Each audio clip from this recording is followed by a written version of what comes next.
All right, welcome back to Boca Raton and the Rule Symposium, Natural Resource Investment Symposium. And, we're usually good for at least once, sometimes twice a year that I get to sit down in person with Grant Williams, author of Things That Make You Go, and dear friend, Grant, welcome. Good to see you, my friend. It's good so to good to see you in Florida, of all places. I know. Last time we did it in Zurich.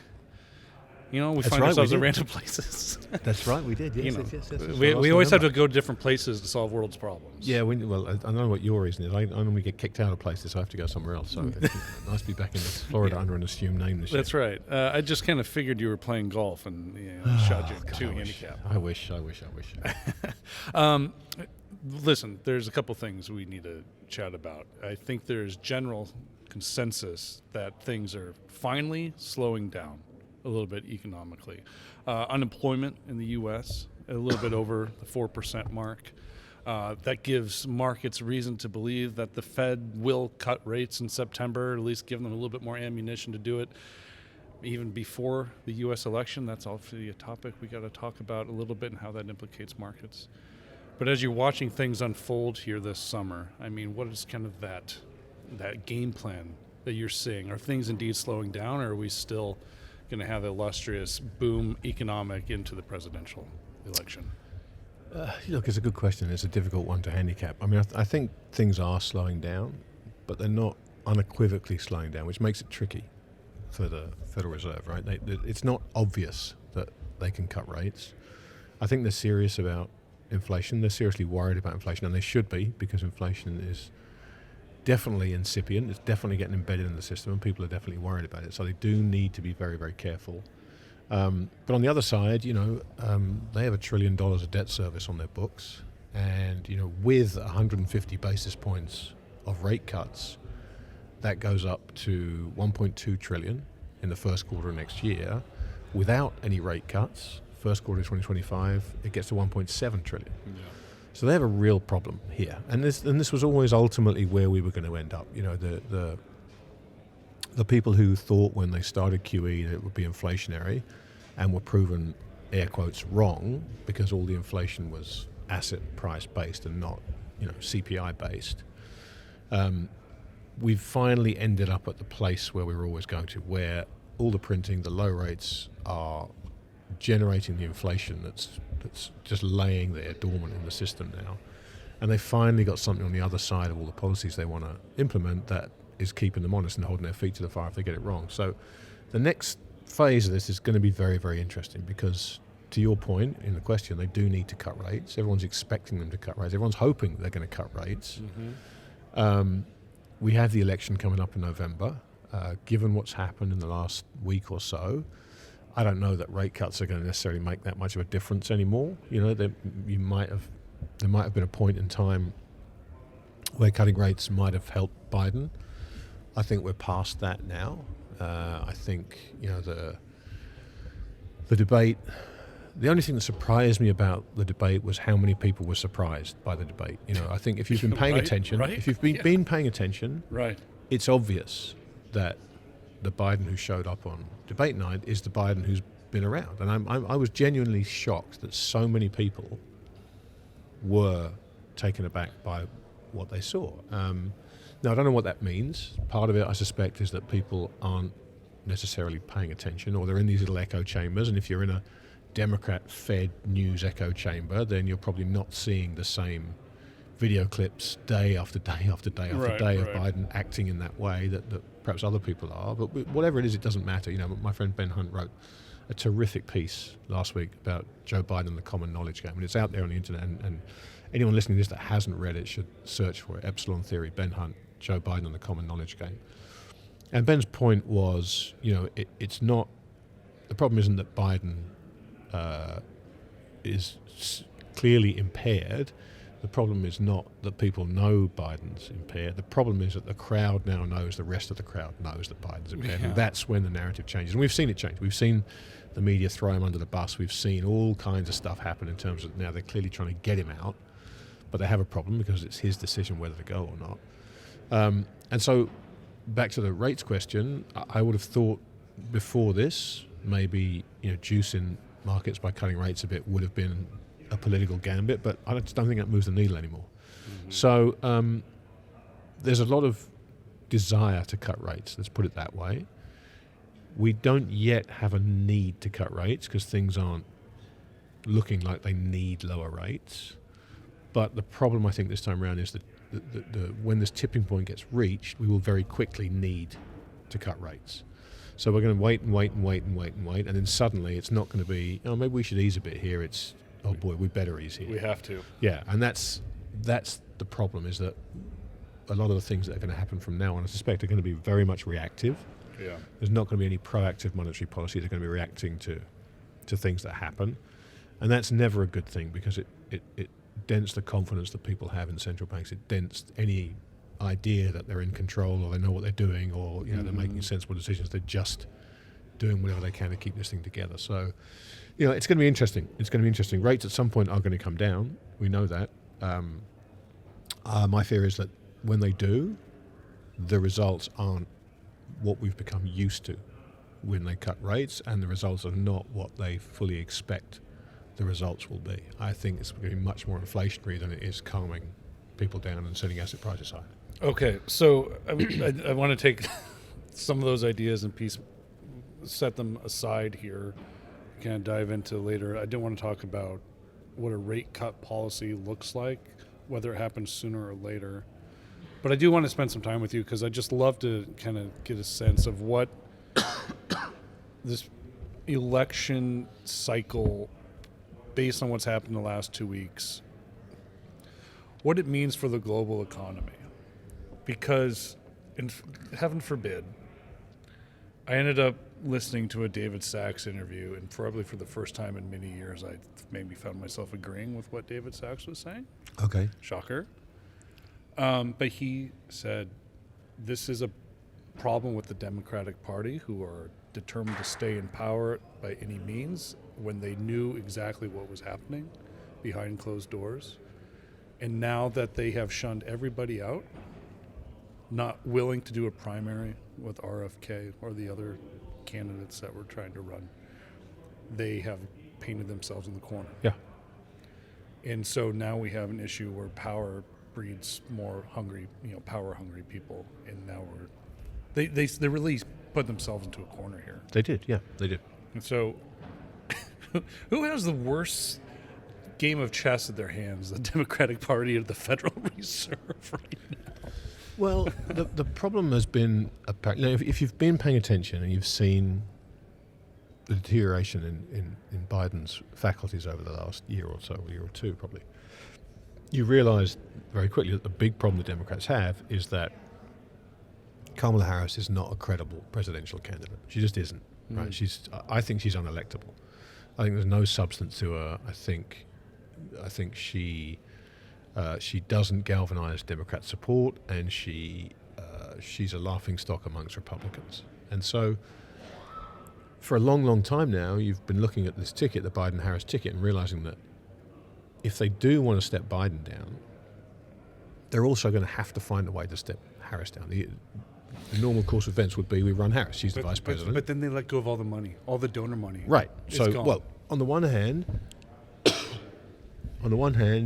they lose the donor money. On the other hand, and I think what's more problematic for the Democratic Party, they have to tacitly admit that neither the president or the vice president are fit for office, right? And that's a problem. That's a problem.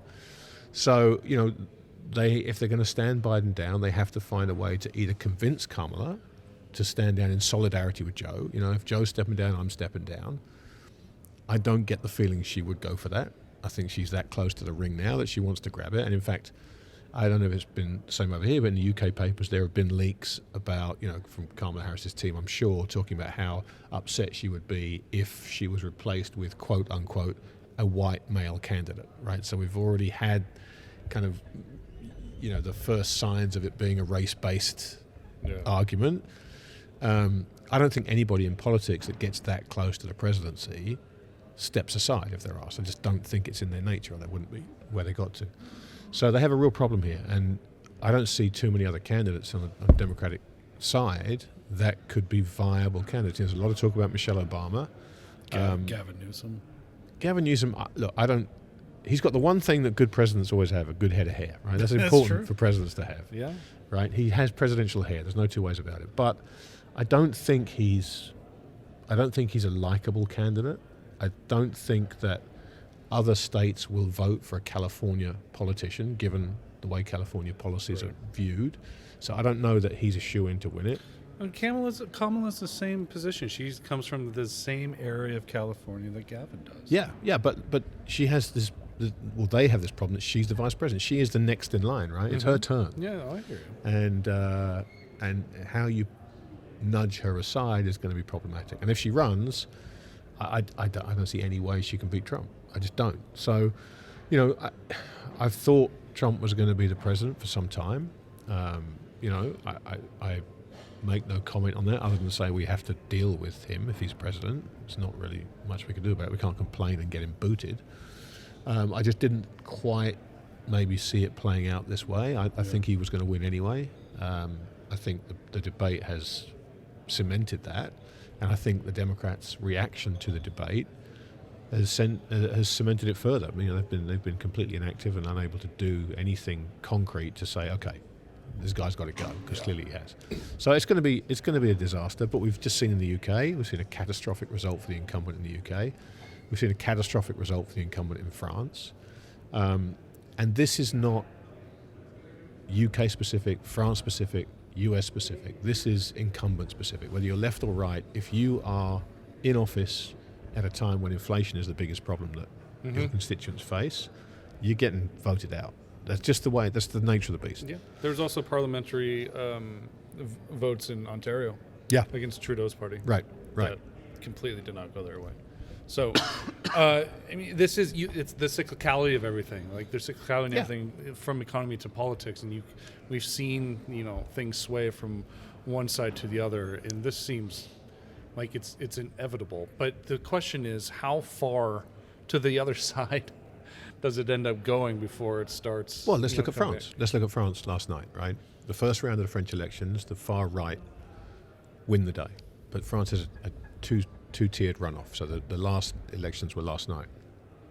There's a hell of a lot of campaigning against the quote-unquote far right, and we can talk about what far right is and far right isn't, because I think it's important. But there's a concerted effort to keep the far right out. And so you talk about swinging the other way, what they've ended up with is the biggest party in the French parliament are now essentially communist. Le Mélenchon's group are essentially communists. And if you look at their policies, lowering the retirement age by 4 years to 60, massive hikes in minimum wages, offering to pay for every form of childcare from education to I mean, France's debt burden is bad enough as it is, but if this party get power in some sort of coalition, if they have the talking stick in that coalition, you're going to see the bond market revolt. And obviously France being a cornerstone of the European project, it's going to create problems. So when you talk about how far the other way are we going to go, there's this urgent need that people seem to have to keep out what they determine as far right groups, right? And this is happening all over the world. And the reality of it is that the left have moved so far left that far right, in many cases, not all, but in many cases, is basically just right of centre. But because the left has shifted so far left, far right has also been brought along with it, and it's a lot more centrist than it used to be. Mm-hmm. But this far right label, if you can attach that to someone, it has connotations, and they're powerful connotations, and people will vote against far right candidates. So if you can smear someone as far right, it's useful. But if you take a step back and you look at how many quote unquote far right parties are doing well in the polls, you realise that, particularly across Europe, this represents the fact that immigration is one of the most important subjects on the minds of people in all these countries. Mm-hmm. It doesn't make them racist.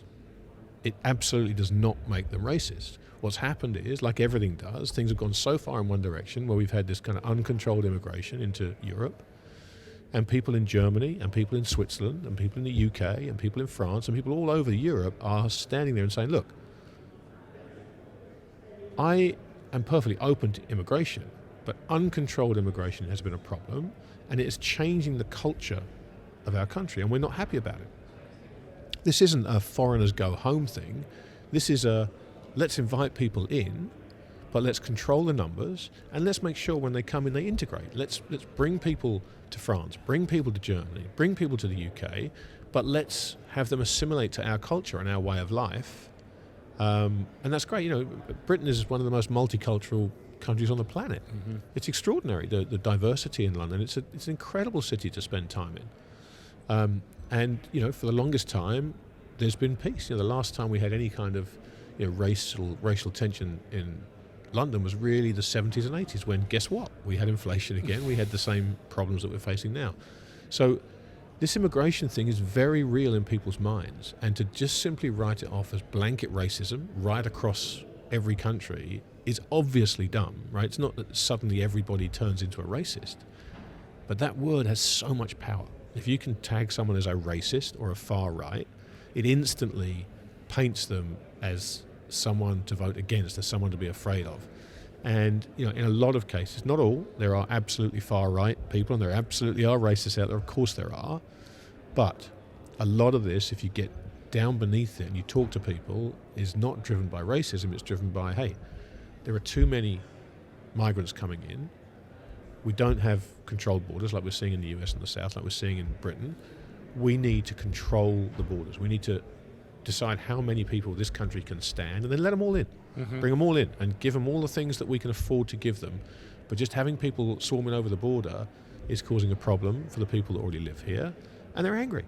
And I understand it. You know, I understand it. So immigration is a key point in all these elections. And the sooner we stop just labeling it as racism, and the sooner we start having the conversation about, okay, what exactly is the problem? What are people agitated about? What do they want to happen to make it fairer for everybody? And how do we do that in a way that doesn't shut the borders, but makes sure that the flow of people across those borders is accretive to the country behind those borders? And it's a difficult conversation to have, but it's an important one. Yeah. There is discussion over the last 3 or 4 years under the Biden administration that uncontrolled movement of immigrants across the southern border was propping up the employment rate for the last 3 years, when you would expect things to actually be abysmal. Do you subscribe to that?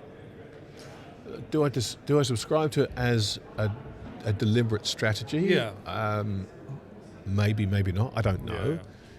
The ultimate point of it is the effect it's had. That's the important thing, right? And it has definitely achieved that aim. Whether that was deliberate or not is really besides the point, because both sides are going to argue over it, and we're never going to get anywhere, because one's going to take one side, one's going to take the other, and they're going to argue around the circles, and we're left in the middle going, I don't believe either of you, but the facts are the facts, and it has definitely had that effect. So trying to find a way to have people in a legislative role who understand the problems and can pass legislation that addresses the problems rather than sorts out one political side's argument versus another's is kind of the magic solution. But it's going to be really difficult to do that because everyone is so partisan now, and people are really on Team Red and Team Blue in every country. And to go against Team Red and Team Blue, in fact, I was listening to there's a clip on social media of the German foreign minister this morning talking at an event. And she's sitting there on stage with a microphone in her hand, and she basically says, look, we have to stand with Ukraine. And we have to stand with Ukraine until the end. We will be there and we will support Ukraine to the end. And she literally said, and I'm not even paraphrasing, I don't care what German voters think. Wow. Right? She said this out loud in a comment. It's on social media, you'll find it. And that's kind of where we're at. And so you can understand why people are angry, right? You can understand why these politicians, particularly in the EU, where a lot of them are unelected, are saying, okay, here's what we're going to do because it's the right thing to do. What we're saying is, I believe this is the right thing to do, and I'm not going to listen to the people who elect me because I believe it's the right thing to do, and so I'm going to stick with it. And it's incredibly dangerous. And that attitude is prevalent right across the political spectrum, right across on both sides, in all countries. That's where the political class has basically reached. And that's why we're seeing this kind of revolt, this massive distrust in elected leaders, because they've been at this so long, and they've gradually, inch by inch, gotten to the point where they feel like, I can ignore the voters. Here's what I think is the right thing to do. No matter what the voters say, I have conviction in this, as I'm going to stick to it. And that's how fourth turnings happen. That's how pendulums go back the other way. That's how social unrest happens. That's how riots happen. And we're going to see all of that. I mean, I don't like it, but we have to be ready for it. Well, we've already seen some of those in piecemeals in the last 8 years, no matter what. Nomi Prinz, Dr. Nomi Prinz was on stage here earlier this morning, and I had never got a chance to listen to her speak, but it was really good. And so I was able to take some notes, and she had mentioned a little bit about what she's seeing through her travels, discussions, and people she works with. And she says that there is a banking crisis, a full-fledged banking crisis brewing underneath our feet right now. And really the big boys, the Citigroups, the JP Morgan, all those are having discussions with the regulators in Washington about, okay, if something were to happen, how does this get managed? If this were to come into fruition and there was a full-fledged regional bank run that couldn't get stopped, that had more legs than what we saw with the likes of SVB, is the reaction the same old reaction to just start the Federal Reserve buying as many assets as they can, QE to infinity once again, and here we're back the same with the stock market, the S&P goes to 8,000? I mean, do they not have another choice? Well, there's always another choice. It's important to understand that there's always another choice. However, and this comes back to what I was saying earlier on, I don't think things are going to work out the same way that they have done. I think they absolutely will use the same playbook, right? We saw what happened with Silicon Valley Bank. We saw Janet Yellen basically guarantee all deposits in the US, and it stopped the bank run, as it would. Right. But she's on the hook now, and it hasn't been tested yet. But in the next bank run, and there will always be another bank run because of the nature of fractional reserve banking, there will always be another bank run. We just don't know how long it's going to be, but they're getting clustered closer and closer together. Mm-hmm. When the next one comes, obviously those kind of off-the-cuff remarks that she made will be tested.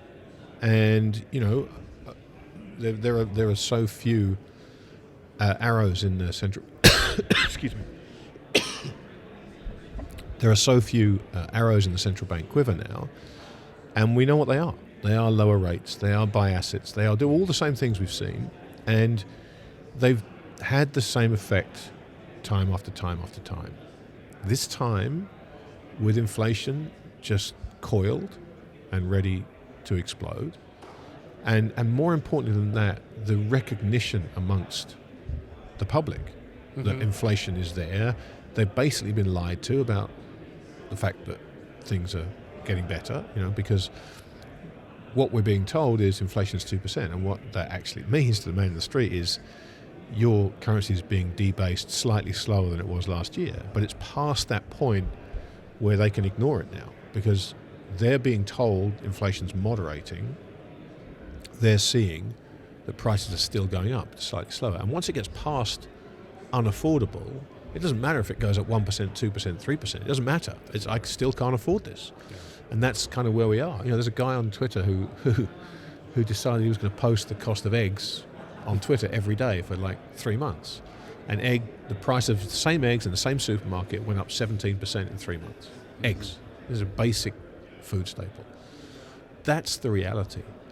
And so, when the next bank crisis comes, and if you look at what's happening in commercial real estate markets, if you look at the weakness of these regional banks, you realize that it's there. It's just what's going to be the catalyst, the spark to start this thing going. They will guarantee deposits. They will buy assets. They'll do all these things again. Only this time, I suspect that the effects of that will be seen in the treasury market. They'll be seen in the currency. They'll be seen in all these places. They'll be seen in all these places that we haven't necessarily seen them before, and they're going to be too obvious to ignore. And once things are too obvious to ignore, like Biden's mental health, everything changes. Mm-hmm. Everything changes. And so I think we have to be prepared for the fact that we are going to have to confront an awful lot of realities that we've quietly known were there, but they haven't manifested, so we haven't had to face them. And I think central bankers are going to be in the exact same position. What about the fiscal inequality that has spurred in the last 20 years? I mean, this is something that's also on the forefront. I think a lot more people have recognized when they talk about the haves and the haves not, that these reactions, these, to never let anything fail absolutely just benefits people with the assets, specifically, the top 5% of all earners in the country, or any other country, not just the United States, other country. But people recognize that these quote-unquote tools from the Federal Reserve in the long run will only benefit the top and widen that gap of inequality. I mean, that's got to be on their minds, because even former central bankers who are now, obviously, I love how they get out of the position and they talk openly. But that's a serious concern. They recognize it. But you can't unring these bells. And once people see these things and they're attuned to them, which is why the whole Biden thing has much, much, much broader ramifications than just people realizing that the president perhaps has dementia, perhaps has Parkinson's, perhaps is senile, who knows. It has much, much broader things, because what essentially has happened here is that people are now not only willing to believe, but they've had it demonstrated to them they're being lied to by people in power. They're being told the president is okay, and they can see for themselves that he isn't. And once you get into that situation and you realize that, hey, if the government will lie to me about the president's health, why should I believe them on inflation? Right. Why should I believe them on any of this stuff? And now, I always thought things. I kept getting told it was okay, and so I believed them. But now I don't anymore. And so that's where we are. And it's a very different world now, because you have to try and control the narrative. And normally it's a case of devising a narrative that people will listen to and will work for the ends you want it to work. Right? Okay, what's the story we tell here to achieve this outcome? And if you're starting with a group of people listening to that story who are inclined to believe you, it's not that difficult to come up with that narrative, right? Because you know that they want to believe you. You know that they're incentivized to believe you. So you just have to create a reasonably credible narrative, and people will go along with it, right? They'll go along with it.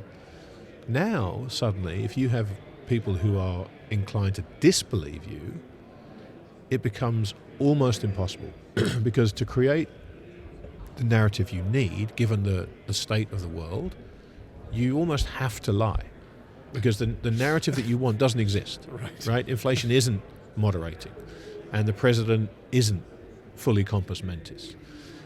So you have to lie. And when people are inclined to disbelieve you, they spot lies much, much quicker. And you can see that on Twitter. You can see it happening every day. The stuff that's getting called out now, and the stuff that's being shared, and the comments that are being around it. So we're in. They're not uncharted waters, but they're uncharted for us in this cycle. Right? And by this cycle, I'm going back 50, 60, 70 years, right? Which is why we don't recognize this.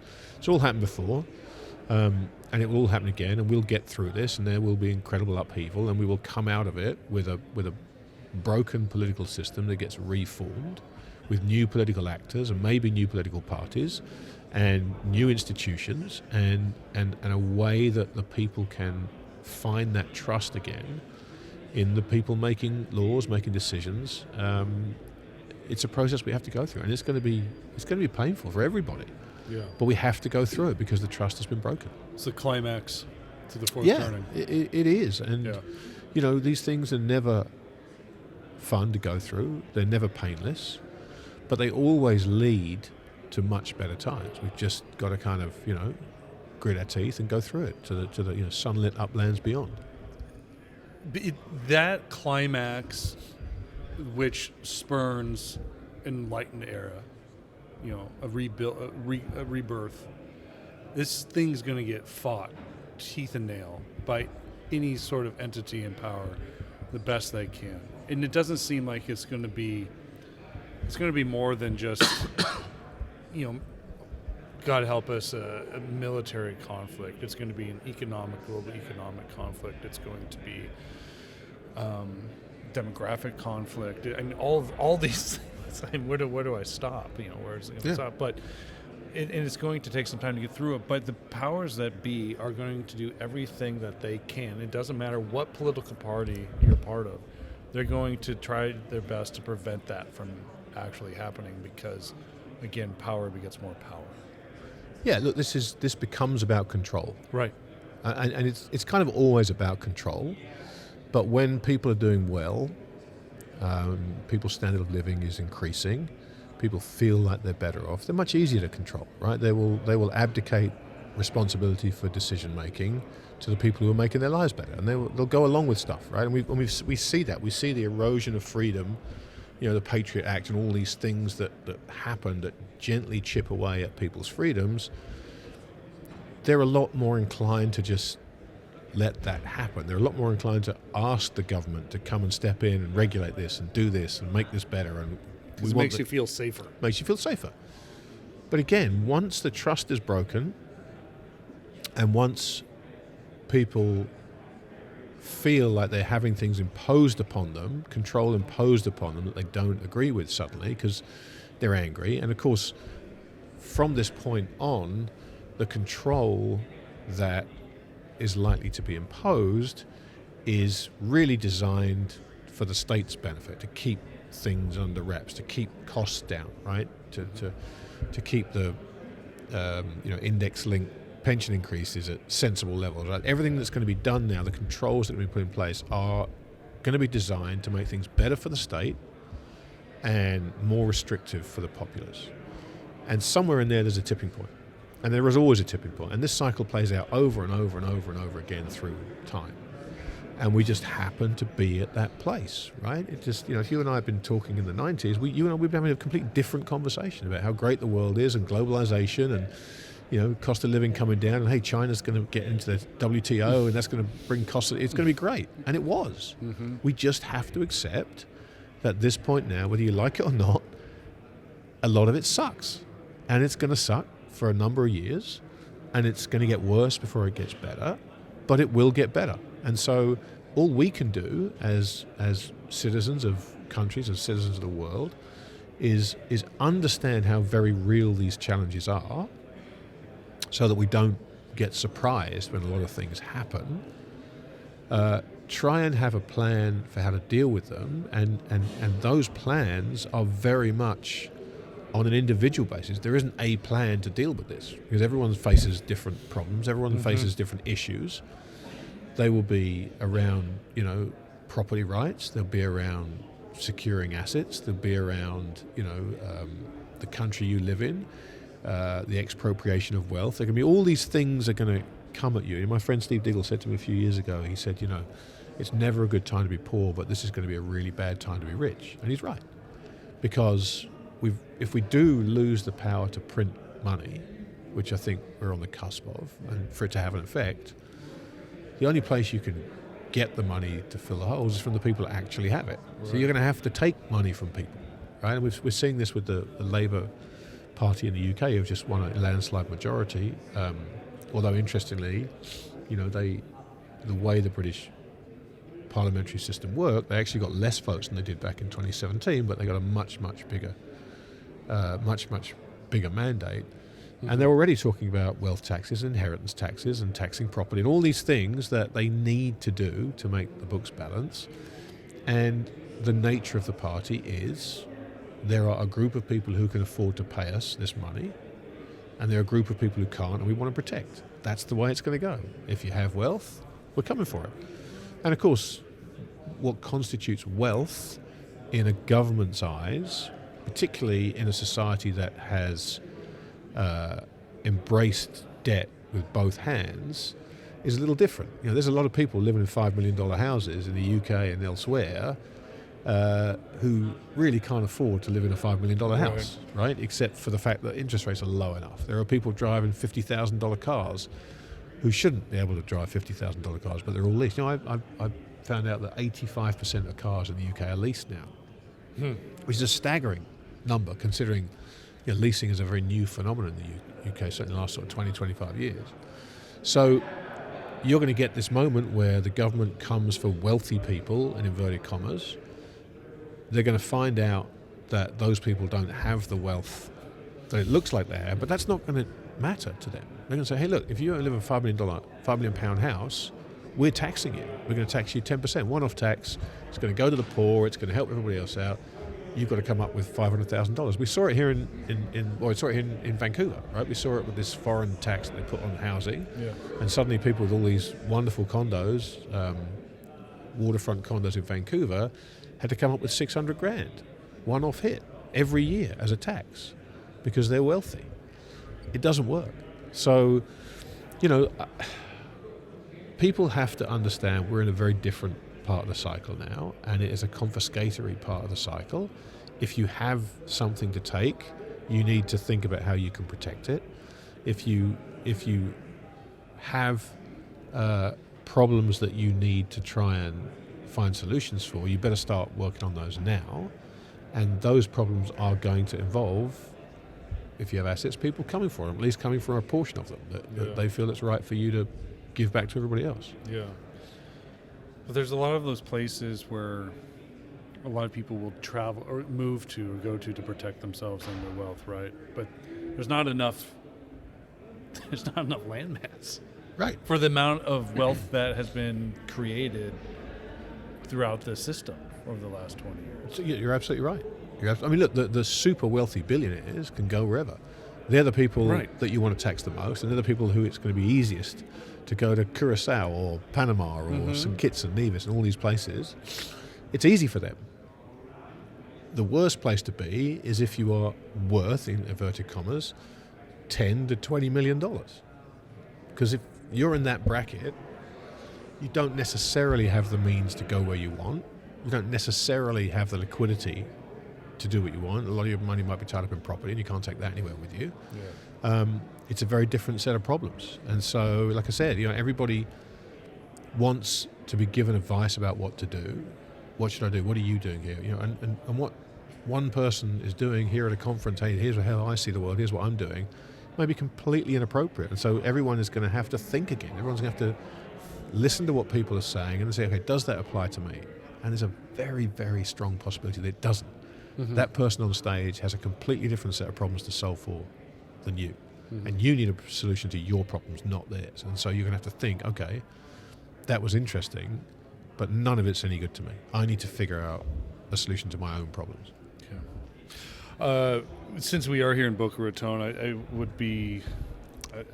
I got to ask you about hard assets and natural resources and some gold. I know you have gold's been on the top of your mind for the better part of a year because you keep on mentioning it in your interviews. 25 years. Well, I mean, geez. It seems like you've been bringing it up in your conversations quite a bit. Yeah. And you're kind of looking to get some advice, and you actually put out a tweet not too long ago asking for some reflections on the metal. But let's talk about gold in a little bit. But natural resources, commodities. And as we're kind of talking here in the last half hour, I wanted to ask you about a commodity cycle. But then as you're talking, I'm like, maybe a big commodity cycle, or dare I say super cycle, maybe that actually cannot happen until there is this rebirth, until after the climax. Look, it's possible, and it's a great question, and it speaks to what I'm going to talk about here tomorrow. This idea of people understanding who they are. The title of my presentation is "Who Are You?" And the point I'm going to ask people to understand is: are you an investor or are you a speculator?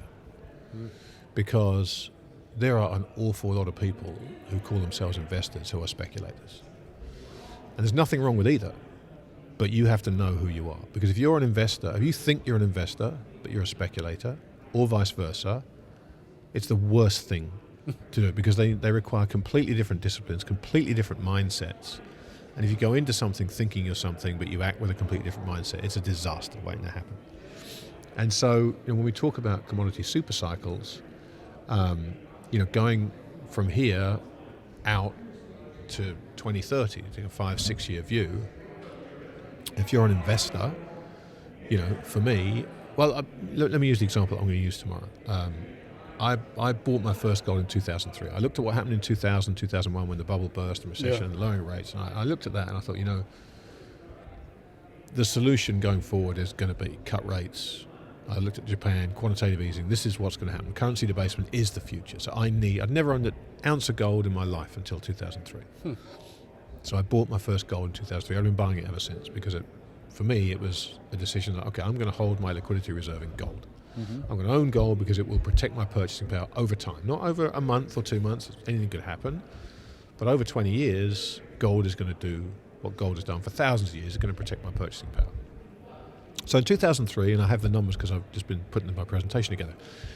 In 2003, I paid $333 in cash for my first ounce, my first gold coin, right? And I handed the cash over, and the guy handed me back a gold coin. And there's something elemental, no pun intended, in that. And you hand over paper money and you get handed a heavy gold coin, it changes the way you think about wealth and value. It really does. It has a physical and emotional effect on you. At that time, December 2003, the Dow was trading at 8,500, right? So let's call it $1 a point in the Dow. If I had wanted to buy 1 unit of the Dow, right, I had to give up 60 ounces of gold, right? So let's say I take my 60 ounces of gold and I buy a unit of the Dow. 2024, the gold's trading at 2,400. The Dow's trading at 39,250 as it was when I put this together on Friday. So I need now to give up 17 ounces of gold to buy that same unit of the Dow, which means it's trading at a massive discount to me. Dow's at an all-time high, but if I just kept my savings in gold, I've got it at a 36% discount. I may be getting the numbers wrong here, but you can double check. Sure. Switch over to housing. I know I've got the numbers right for this one. The median house price in 2003 was $200,000, right? You had to give up 600 ounces of gold at $333 to get the median house. You put those 600, you buy the gold instead of that house, right? You decide, house prices are too expensive, I'm going to keep the gold. Here we are again, 21 years later, right? The median house price is now $417,000. And all we see are headlines, housing's unaffordable, and it is. House prices have gone up 3 times, and wages have remained pretty much stagnant, right? So housing is unaffordable. But instead of those 600 ounces of gold, if I'd kept the gold, today I've got to give up 173 ounces of gold. Yeah. Right? So the price of that house, in terms of exchanging my gold for it, has fallen dramatically. Yeah. Dramatically.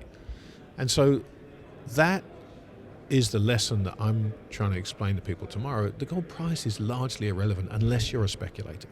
If you are a speculator, the gold price is everything, because you're going to buy it, you're going to sell it depending on the price, depending on the chart, and that's totally fine.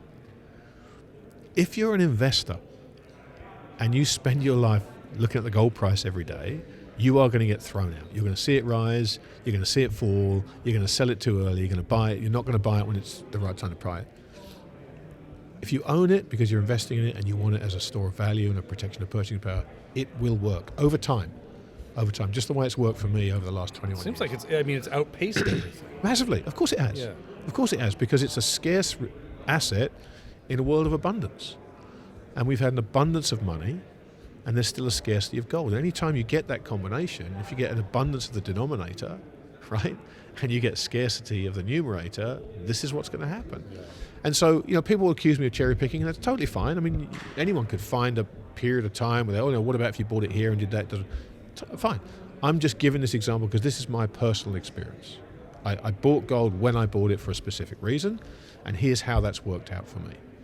And I think it's important for people to understand this. And going forward, the conditions that have allowed for that appreciation in the purchasing power of that gold to happen are only getting stronger, because the debt problem's getting stronger, inflation's coming back, and now we have what I think is perhaps the most important factor here, and that is the change that happened when the Treasury froze the Russian central bank assets, right? That to me, hang on. That to me is arguably the most significant event in this monetary system since Nixon took gold, closed the gold window in August 71.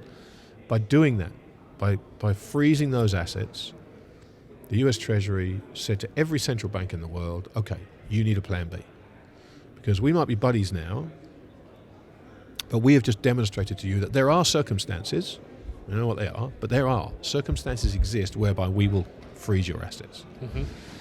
And so now central banks around the world who hold dollars in their reserves, which is everybody, because it's the energy currencies, everyone's either an energy importer or exporter. So people either hold treasuries because that's the money they have coming in from their energy exports, or they buy treasuries to hold the dollars they need to pay for their imports. Everyone owns dollars.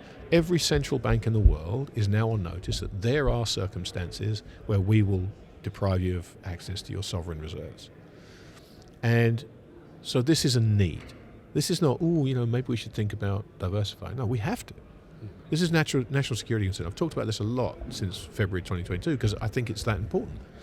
And so you've seen that. If you look at central bank purchases of gold, and people tend to show, Brian London showed the chart, the annual chart this morning, as we saw what central banks have done in the last 2 years. But if you look at the quarterly purchases of gold by central banks, right up until February 2022, when the Treasury did this, central banks were averaging 118 tons of net purchases a quarter, which is a lot.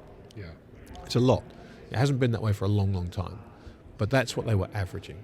Since that move, they've almost tripled to 291 tons a quarter now being bought by central banks. And central banks don't care about the price. They are not looking at a chart and saying, you know what, it looks like there's resistance, there's support at 2,000, we won't buy it at 2,300, we'll wait till it go to 2,000, then we'll step in. No. They're saying, okay, we need to diversify, let's sell treasuries, let's sell this, let's sell that, and let's buy the only neutral reserve asset that exists out there today. So this is going to continue. So when you look at what gold has done for me personally in the last 21 years, and you look at why, the reasons for that to continue and actually for that outperformance to increase are getting stronger every day. Because now you have not just the investors like me that want to own it for a reason, that long term have been accumulating it. You're bringing the speculators in, right? Because they're looking at the charts and they're seeing the breakouts and they're seeing what's happening. So the speculators are coming in, and that's great in the short term, but it adds volatility. And if you're an investor who thinks like a speculator, it's a problem because the price might jump and you might go, yeah, if I sell it here, I can buy it back later. That's speculation, not investing. But now you also have these big, sovereign, price-insensitive buyers who need, and that's the important word here, need to own gold. Yeah. And as Jeff Gundlach said to me in an interview in 2015, if you need to do something, you don't have a choice. And that's where we are. So I think that's the big change here. And I think it's a really important one for people to understand. And beneath what's happening in the gold market, and what I'm going to try and batter into people for 40 minutes tomorrow, is all this information that's out there is actually detrimental unless you know who you are and what you're trying to do. And people need to take the time to sit and understand, who am I? What are my goals? What's my mindset? Am I an investor? Am I a speculator? And if I am an investor, I need to invest, not speculate. And if I'm a speculator, I need to speculate and not invest. And like I said, both are absolutely fine. There's nothing wrong with either. Neither one is better than the other, but there are a lot of people who are confused. I've got a slide that shows all the headlines from the GameStop and AMC frenzy a few months ago. Every single headline talks about the retail investors who've jumped into GameStop. Not one of them is an investor. Yeah. Not one. They are all speculators or worse, gamblers. But we call them retail investors, and they think of themselves as retail investors, and they are absolutely the furthest from that. Well, at the end of your presentation, there's probably going to be about 400 tails between their legs. Well, no, listen, I get it. No, Chip, it's exactly right. I get that, and I'm very sensitive to that, right? And I go to great pains through this to say it doesn't matter what you are. Just know what. It doesn't matter. If you're a speculator, good on you. You're going to have a fantastic set of circumstances if you're a speculator to speculate in, because you are going to see volatility, you're going to see swings, you're going to see entry points and exit points, but know how good a speculator you are. Because what we've seen in the last 20 years is speculation has become a lot easier than it actually is, because you've had this tailwind of low rates, you've had so many things making speculation easy. Everything's gone up. The next phase of speculation is going to be much, much harder. And if you are a good, confident, accomplished speculator, you are going to have a field day, and it's going to be amazing. But if you're an investor and you act like a speculator, you think you're an investor and you act like a speculator, this is going to be really, really challenging. So the sooner you look in the mirror and go, okay, who am I? The sooner you do that and you understand really who you are, you will have a much better chance of navigating the next 5 or 6 years. Was there ever a time in your career where you were challenged with that? Where you were speculating instead of investing? No, look, every day. Look, I was a trader. I was a trader for many, many years. That was my job, right? And so there I was. In my heart of hearts, I've always been an investor, personally, for me. But my day job was a trader. And trying to do those two things was incredibly difficult, right? And there were times when I didn't do it very well at all. You know, I let one overpower the other. And so I know how difficult it is to try and do both. And that's one of the reasons that I stepped away from being a trader, because I realized that I'm an investor, I'm not a speculator. I did it for a number of years, and I managed to hang on to my job for a number of years, so I guess I was okay at it. But I don't think it's my natural skill is to be a speculator. I'm a much happier investor who can be thoughtful and considered and make long-term decisions and sit back and do all the slow, boring things that hopefully make you money over time, rather than chase the swings and try and get in and out at the right time and time the market, which was a lot easier when I was a trader. It was a lot easier. Today, it's incredibly difficult. And so, I'm in awe of successful speculators. I really am. And then I've got the data in my presentation. I look at the casinos, right? Because gambling has become the kind of touch word for investing these days. It has become more like gambling. And there was a study done in 2013 that looked at how many people walk out of a casino as winners. Right? It's 13 out of 100. So 87 people out of every 100 lose money to a casino, which is why the casinos get bigger and bigger every year. And the house edge in, excuse me, the house edge in craps is 1.4%. So every dollar you bet, there's a good chance you're going to lose 1.4 pennies, which is okay. People are happy to do that. In blackjack, if you really know how to play blackjack, the house edge is 50 basis points. You can lose half a penny for every 100 you bet. If you know how to play blackjack, you're not just kind of winging it. Where do they make all their money? They make it all on the slot machines. 71% of revenues in casinos comes from slot machines, where the edge is 4 to 10%, which is why when you go into a casino, you try get into a craps table or a roulette table or a blackjack without walking through the slots. You can't. Right? That's how they're all designed, because they want you in those slot machines.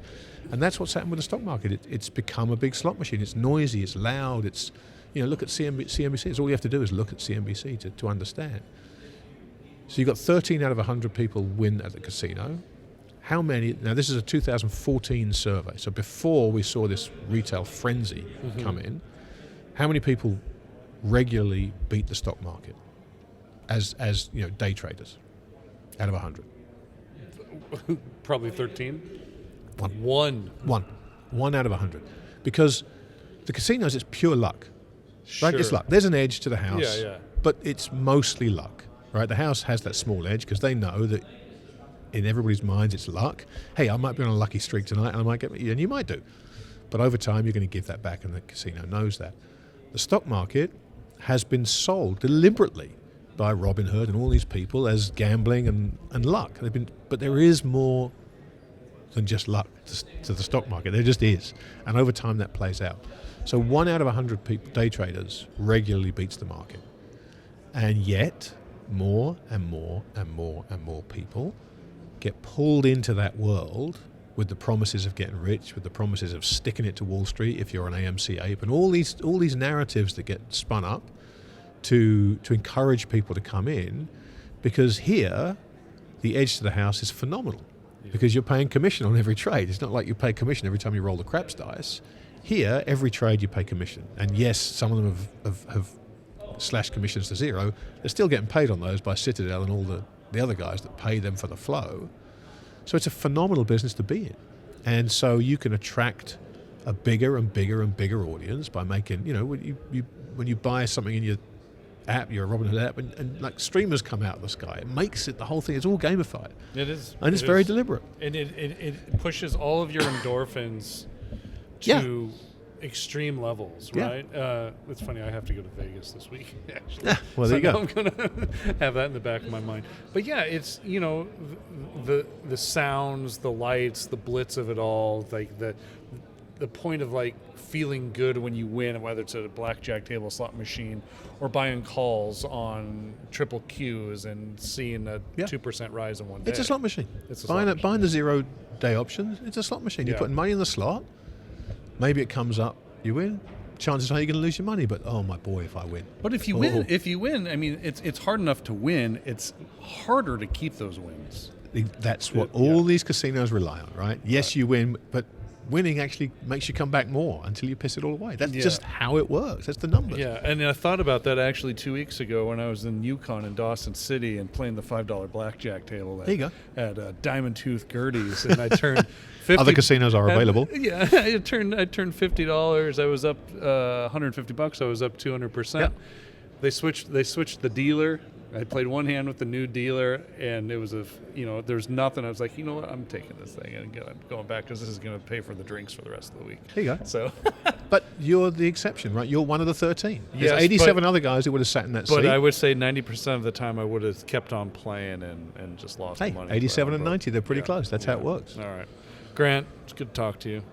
I always look forward to the next time. So wherever that is. Hey, it's probably going to be Zurich again in November, I would imagine. Probably somewhere. Right. I look forward to, if you ever get yourself back in Colorado, please let me know. You betcha. And next round of golf's on me. All right, mate. That's a date. All right, everybody. Good to see you. Good to see you. All right, that's Grant Williams, everybody. We'll be back more here from Boca Raton in the Rule Symposium, so do stay tuned. The information presented should not be considered investment advice. Mining Stock Daily and its affiliates are not responsible for any loss arising from any investment decision in connection with the material presented herein. Please do your own research or speak with a licensed financial representative before making any investment decisions.